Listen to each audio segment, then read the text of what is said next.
Amerika Serikat, AS, tengah mempertimbangkan mengerahkan sejumlah kapal perang ke Laut Hitam dalam beberapa pekan ke depan. Langkah itu dilakukan AS sebagai bentuk dukungan terhadap Ukraina yang terintimidasi oleh peningkatan kehadiran tentara Rusia di perbatasan kedua negara. Angkatan Laut AS memang beroperasi secara rutin di Laut Hitam. Namun, seorang pejabat pertahanan AS menuturkan pengerahan kapal perang ke kawasan itu saat ini bisa menjadi pesan khusus bagi Moskow bahwa Washington memantau ketat pergerakan militer mereka. AS memiliki 14 hari untuk mengirim pemberitahuan kepada Turki jika memang akan mengirimkan sejumlah kapal militer ke Laut Hitam. Hal itu sesuai dengan Traktat 1936, di mana Turki yang memiliki wewenang terkait siapa saja yang masuk ke perairan itu. Sampai saat ini belum jelas apakah AS telah mengirim pemberitahuan semacam itu. Pejabat Pentagon juga mengatakan Angkatan Laut AS akan menerbangkan sejumlah pesawat pengintai di wilayah udara internasional di atas Laut Hitam demi memantau aktivitas Angkatan Laut Rusia dan setiap pergerakan pasukannya di Crimea.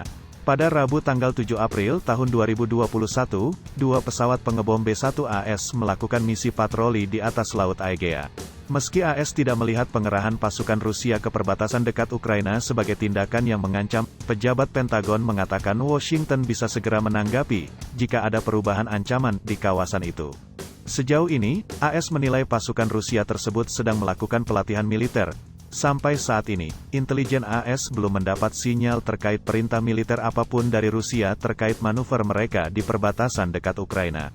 Namun, juru bicara Gedung Putih, Jen Psaki, mengatakan manuver tentara Rusia di perbatasan dekat Ukraina sangat mengkhawatirkan. AS meningkatkan kekhawatirannya terkait eskalasi agresi Rusia di timur Ukraina, termasuk pergerakan militer Rusia di dekat perbatasan Ukraina. Rusia sekarang memiliki jumlah tentara di perbatasan paling banyak sejak 2014 saat aneksasi Crimea. 5 tentara Ukraina juga tewas dalam sepekan terakhir. Ini tanda yang sangat mengkhawatirkan, kata Psaki. Pasukan Rusia dilaporkan mendekati wilayah Donetsk dan Lugansk di timur Ukraina. Menurut laporan intelijen Ukraina, pasukan Rusia dan pemberontak memperkuat koordinasi dan diperkirakan bakal menggelar serangan pada pertengahan April. Kekerasan di kawasan timur Ukraina yang dikuasai pemberontak pro-Rusia kembali meletup pada pekan ini.